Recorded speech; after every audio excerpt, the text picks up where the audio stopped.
Okay, so The Hateful Eight. I really like this movie. It's a Quentin Tarantino movie that I think not a lot of people like because not a lot of people really like the movie The Thing. And I really love the movie The Thing, and I get the joke of this movie in a way. Like, this whole thing is like, what if we made a Western remake of The Thing? It's Kurt Russell in the snow, and there's some question as to who everybody really is.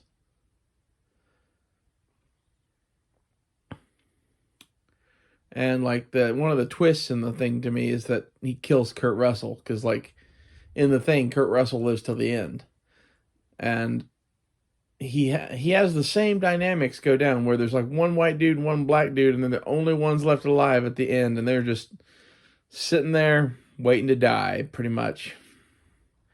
This is not like they really won. They lost too, just like everybody else did, because they're bleeding out.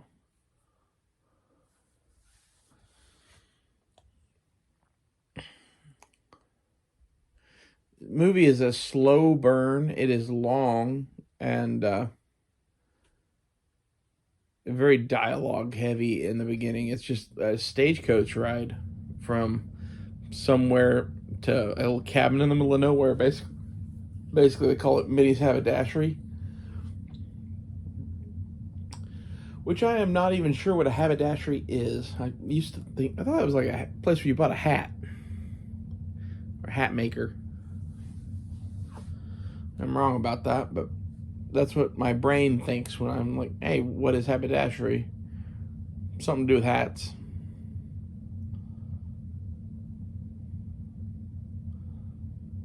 No, I don't know if that's true or not. Tell me in the comments if you know what a haberdashery is. The thing that I like about this movie is the conversation, the dialogue of it. Quentin Tarantino's movies are very often like you're hanging out with those characters for a few hours, and he has an interesting mix of characters in this. And well, he would go so far as to say that it's kind of slow, and I didn't like it the first time I saw it because I was hot off of Django and was expecting this to be Django Unchained, and it's not. It's not that good of a movie. However, it is a movie that no one else would ever make. And once you accept the fact that you're watching a Western horror movie that is a remake of The Thing without monsters, well, color me interested.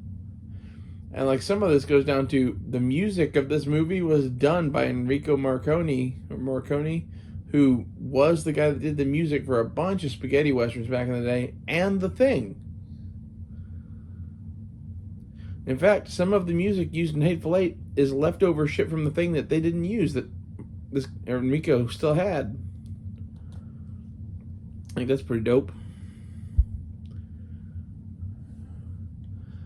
The movie kind of jumps around a little bit, and I think it's because it's meant to be a much longer thing that they edited down, which you can see the full version of it on Netflix. There's like a 4-hour cut or something like that. They added in whatever they took out and made it into a 4-part miniseries on Netflix. It's one of those things. Netflix does occasionally do some shit right. I just rewatched the theatrical cut though because I don't know, it seemed like the thing to do before the review.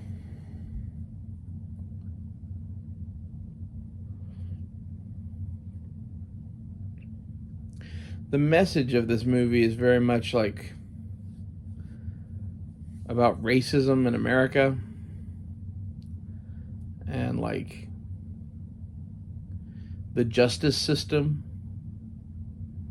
And the conversation being had in this movie is very, very up here compared to Western horror remake of The Thing, very highbrow kind of everything being discussed in it. And it's some of it's open and some of it's not. Some of it's just, you know, people learning to get along and live with each other when they hate each other's guts. You know, there's a point in that where they're trying to get the two at the end to turn on each other, and one of them is a rebel renegade from the South, and the other one is a black cavalry officer from the Civil War who got drummed out or some shit. And at the start of the movie, when they both show up, John Ruth, Kurt Russell's character, says, "I know one thing's for sure, you two ain't working together." And I think that's kind of the message of this whole thing, is that things can get bad enough to where those two would work together.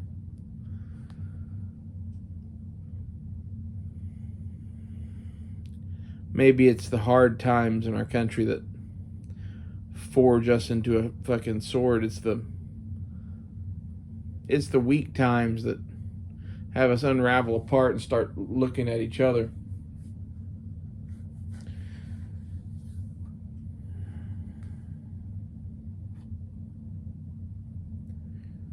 The cast of this movie is excellent. I love Quentin Tarantino's movies. Usually they have an awesome cast, but like this one in particular is just like a murderer's row of some of his favorites, with Tim Roth and Michael Madsen, and I'm not rightly sure who played the Mexican guy, to be honest, but he was good too. Mexican Bob. And all the other ones we already mentioned. Samuel Jackson, of course, playing Major Mark West Warren, something like that. He's probably my favorite character in the whole thing. He's complicated.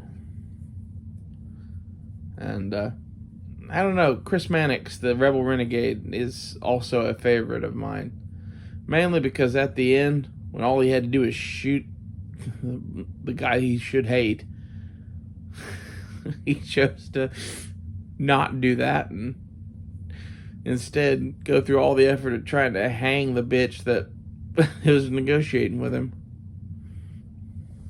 There's a lot of violence towards women in this picture. And I think that would put a lot of people off in today's day and age. But like in reality, the bitch got what she deserved. Like, go watch the fucking movie.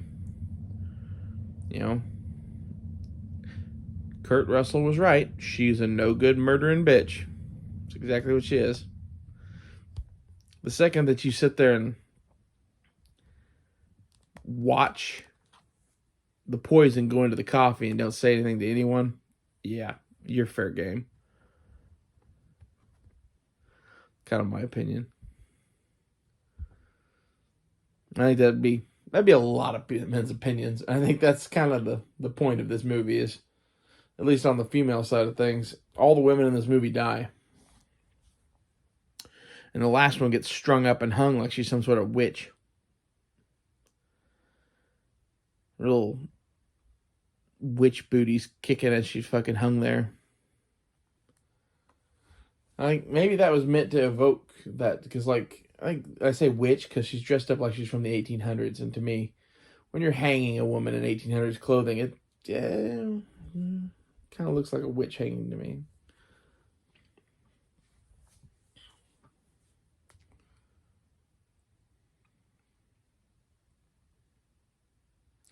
I don't know why there's a girl with an Australian accent in the middle of this movie for no reason. I'd love to have that explained to me. There's several Quentin Tarantino things where there's a random Australian person. Like, okay.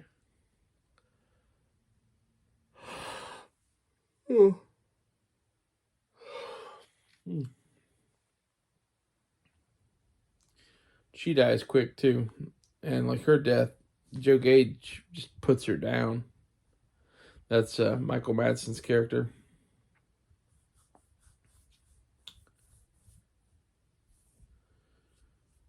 which, up until that point, he is one that I think a lot of people would have been sympathetic towards and liking. He was talking about going home to see his mama and shit. As it turns out, nope, he's a no good murdering bitch.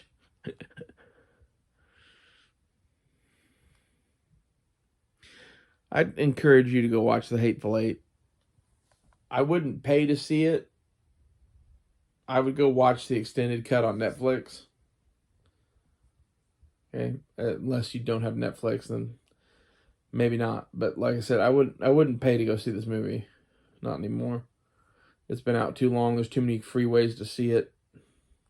This is never a movie that you're going to catch on cable. This is never a movie that, other people are really ever going to recommend to you. I don't know. I really like The Hateful Eight. It's an acquired taste, but it's a flavor that I have come to enjoy, much like brandy or scotch or various other things, beer. There's a lot of alcohol consumed in this as well. There's a bar in the haberdashery. And I don't know how much of the ongoings are influenced by the fact that everybody's fucking hammered, probably. When you're having 3 glasses of brandy at a go, that'll get you there.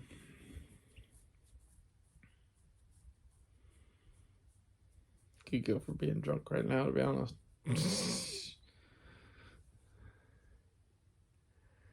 The first 30 minutes of the movie are riding in the stagecoach with them. That's the part that I think threw a lot of people off because it's kind of boring. However, for a stagecoach ride, it is highly eventful. Like the Lincoln letter. Let's talk about that. Major Mark West has a letter from Abraham Lincoln in his pocket, which is his, I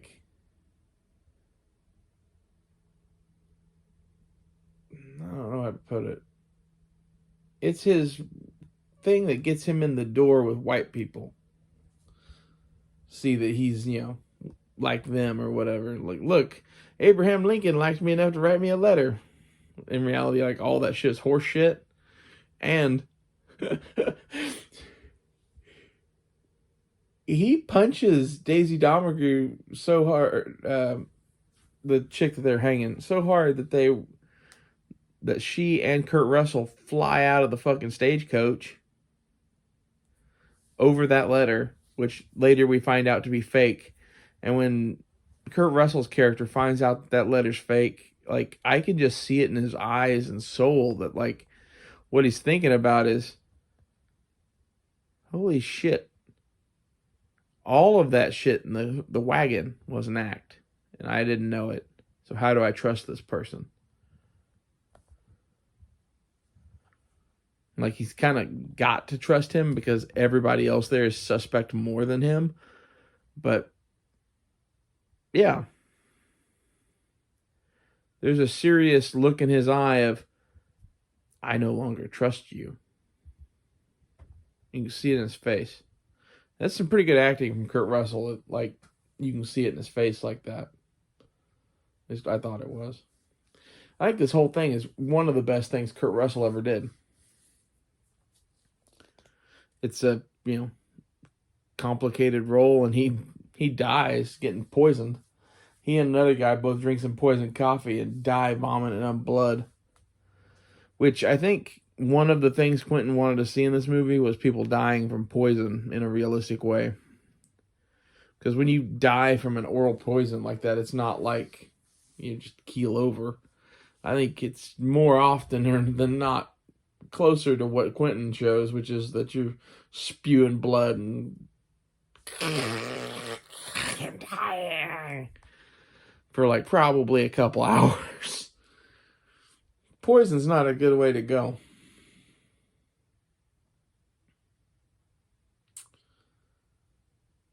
Neither is hanging, which that was another thing they showed was that bitch getting hung. I think a lot of what Quentin does with these movies is I want to see X on film. And X is usually some fucked up thing like scalping. When he did Inglourious Bastards, he wanted to see scalping on screen. You got it.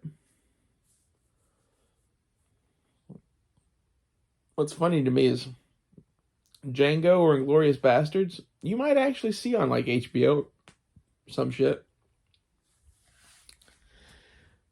Like I said, I don't think you'll ever see The Hateful Eight on cable. Which means it is one of those movies that you should watch religiously. Because why don't they want it seen? You could be like, well, it's just kind of violent and bloody, and no one really liked it as much as those other movies. All of which are true, but like at the same time, I think it's having a subtextual conversation about America that they don't like.